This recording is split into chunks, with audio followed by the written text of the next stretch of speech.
Ravi de vous retrouver pour ce nouveau numéro du Dessous des cartes. On démarre avec cette image. Le 20 avril 2022, on y voit un tir de missile Sarmat testé depuis la Russie.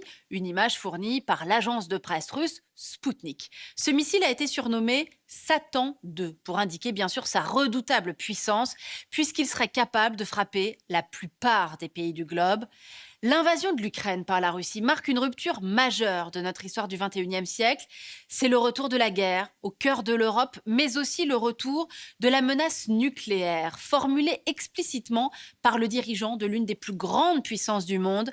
Vladimir Poutine a changé les règles du jeu nucléaire, qui consistait jusqu'ici pour un État à faire connaître ses capacités nucléaires, mais sans parler de s'en servir. Vladimir Poutine a brisé un tabou. Alors on a voulu dresser un état des lieux de ces armes aussi puissantes que terrifiantes. Sortons nos cartes. L'ère atomique débute le 16 juillet 1945 au Nouveau-Mexique. L'armée américaine teste la première bombe à fission nucléaire, aboutissement du projet Manhattan lancé à l'été 1942 par crainte d'une bombe nazie qui ne sera finalement jamais développée. 6 août 1945, Washington lance une bombe de 15 kilotonnes de TNT sur Hiroshima, tuant 140 000 personnes, essentiellement des civils. Le 9 août, à Nagasaki, une seconde bombe de 20 kilotonnes fait 70 000 victimes. Résultat, le Japon capitule, la Seconde Guerre mondiale prend fin, l'arme atomique devient le symbole de la puissance militaire absolue. 1949, en pleine guerre froide, l'URSS rattrape son retard avec une bombe A testée au Kazakhstan. États-Unis et URSS vont ensuite développer des bombes H beaucoup plus puissantes. C'est l'équilibre de la terreur, la dissuasion nucléaire reposant sur la menace de destruction mutuelle assurée. À ce jour, Washington et Moscou n'ont jamais osé s'attaquer directement. 3 autres États vont ensuite rejoindre ce club fermé. Le Royaume-Uni, qui teste sa première bombe dans les lointaines îles Montebello en 1952. La France fait son premier test dans le désert algérien en 1960. Enfin, la Chine dans le Xinjiang en 1964. Les 5 vainqueurs de la Seconde Guerre mondiale, membres permanents du Conseil de sécurité de l'ONU, restent les seules puissances nucléaires officielles. Suite à la crise des missiles de Cuba, en effet, qui conduit les États-Unis et l'URSS au bord de la Troisième Guerre mondiale, un traité de non-prolifération est signé en 1968, reconduit sans date limite en 1995. Ce TNP engage les 5 grands à ne pas diffuser armes ou techniques nucléaires aux autres États parties, 191 actuellement, en échange d'une coopération dans l'atome civil. Résultat, une série de pays stoppent leur programme nucléaire militaire ou renoncent à les développer. Brésil, Argentine, Australie, Suède, Suisse, Algérie, Kazakhstan, Biélorussie, Indonésie ou encore Corée du Sud. L'Afrique du Sud est le seul État à abandonner à la fin de l'apartheid une bombe déjà testée. En même temps, de vastes zones sans armes nucléaires sont créées dans l'hémisphère sud. En dehors des 5 grands, il existe 4 puissances nucléaires non officielles. D'abord, 3 États ayant refusé de signer le TNP en raison de leur géopolitique conflictuelle.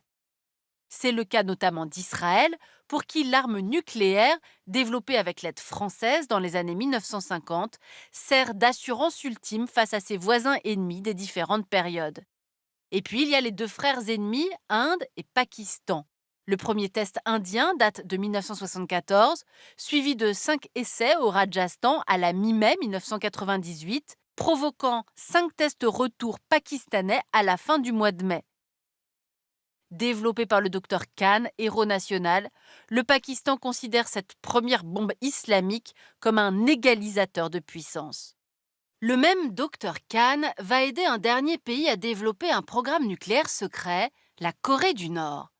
Traumatisé par la menace du général américain MacArthur de vitrifier le pays pendant la guerre de Corée, Pyongyang relance ses recherches après la première guerre du Golfe. Le pays quitte le TNP en 2003, fait son premier test souterrain à Punggye-ri en 2006 et 5 autres depuis.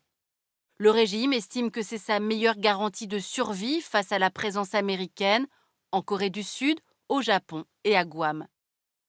Pour Kim Jong-un, Saddam Hussein n'aurait pas été renversé en 2003, ni Muammar Kadhafi en 2011, s'ils avaient eu la bombe atomique. Pyongyang a aussi aidé la Syrie à développer une centrale à Al-Kibar, détruite par Israël en 2007. Reste qu'en 2022, Pyongyang n'aurait que 20 à 40 bombes atomiques selon la CIA. Les 9 dixièmes des 12 705 ogives mondiales sont détenues par la Russie et les États-Unis, selon la Federation of American Scientists. Le reste est réparti entre la Chine, 350, la France, 290, le Royaume-Uni, 225, le Pakistan, 165 et l'Inde, 160, enfin Israël, 90. Seul élément contrebalançant ce sombre état des lieux, le nombre d'ogives a été divisé par 6 depuis 1986, 70 000 à l'époque, suite au traité START de désarmement post-guerre froide. Maigre compensation, car l'arsenal mondial permet toujours de détruire la planète. Et puis on l'a dit, la guerre en Ukraine et les nouveaux missiles en développement ont relancé le débat sur l'utilisation de ces armes nucléaires. Resteront-elles des armes de dissuasion, c'est-à-dire faites pour ne jamais être utilisées, ou va-t-on vers leur banalisation avec des missiles nucléaires tactiques utilisables en cas de conflit? C'est la crainte réveillée par le nouveau discours de Vladimir Poutine depuis son offensive sur l'Ukraine et l'occasion pour nous de passer en revue l'état des stocks pour chacune des 5 grandes puissances. Détenteurs de 96% des ogives, les 5 grands sont aussi les seuls à pouvoir frapper le monde entier avec des missiles. Les ICBM, avec plus de 5500 km de portée, sont tirés depuis la Terre. Mais il y a aussi des missiles tirés de la mer et des airs, c'est ce que l'on appelle la triade stratégique. Seuls les États-Unis, la Russie et la Chine maîtrisent ces 3 composantes. La Corée du Nord peut seulement tirer des missiles depuis la Terre, capables d'atteindre les États-Unis. Israël, l'Inde et le Pakistan peuvent tirer leurs missiles de la Terre et des airs.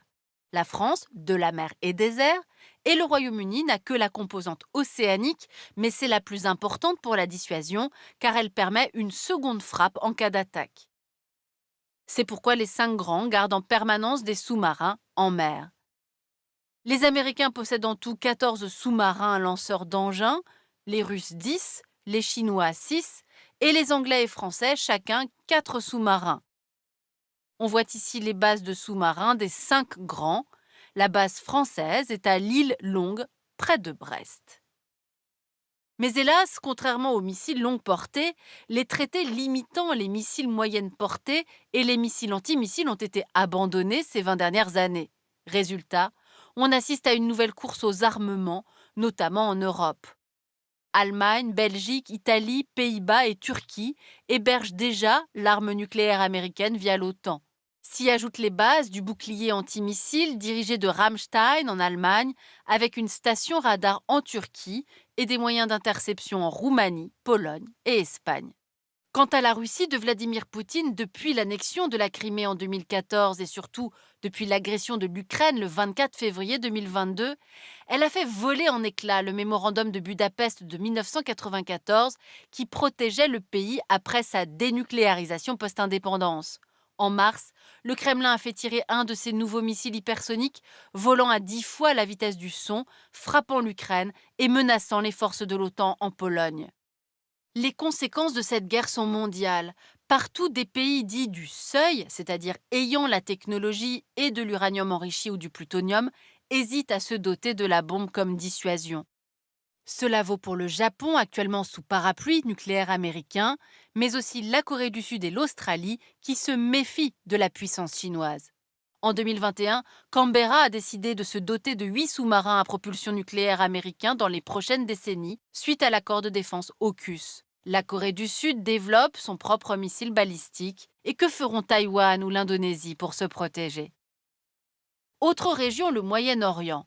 Ici en Iran, depuis qu'en 2018 Trump est sorti de l'accord international de limitation du nucléaire iranien, l'usine de Natanz produit désormais de l'uranium enrichi à 60%. De quoi rapprocher encore tous les pays qui redoutent une bombe iranienne, Israël bien sûr, mais aussi les autres États avec qui Tel Aviv a signé des accords de paix historiques, Bahreïn, les Émirats et le Maroc. Quant à l'Arabie saoudite, elle a déjà un programme nucléaire civil. Dans ce contexte, le monde entier espère que le tabou imposé depuis 1945 sur l'utilisation de l'arme atomique sera maintenu. Car voici l'impact qu'aurait apparu une ogive de 300 kilotonnes, 20 fois celle d'Hiroshima, qui existe dans tous les arsenaux modernes, une boule de feu de 2 km², une onde de chaleur sur 125 km² et des radiations sur 14 km², provoquant 665 000 morts et 1 million de blessés. Quant à la Tsar Bomba soviétique, la bombe la plus puissante jamais testée, elle ferait plus de 6 millions de morts. Voilà pour cette brève histoire des armes nucléaires et ce tournant de la guerre en Ukraine avec les menaces explicites de Vladimir Poutine qui contreviennent aux règles du jeu nucléaire. On l'a vu, de nombreux États ont fait le choix de l'arme nucléaire comme seule puissance. C'est le cas de la dynastie des Kim en Corée du Nord, pour qui la bombe évite le renversement de régime. Ironie du sort, au début des années 90, l'Ukraine détenait 17% des armes nucléaires de l'URSS. Elle a accepté de s'en défaire lors du mémorandum de Budapest en 1994. Si elle les avait conservées, Moscou en 2022 aurait-elle risqué l'invasion? Ainsi s'achève ce nouveau numéro du Dessous des cartes. Rendez-vous bien sûr la semaine prochaine, même endroit, même heure. Et d'ici là, n'oubliez pas notre site internet arte.tv. À bientôt.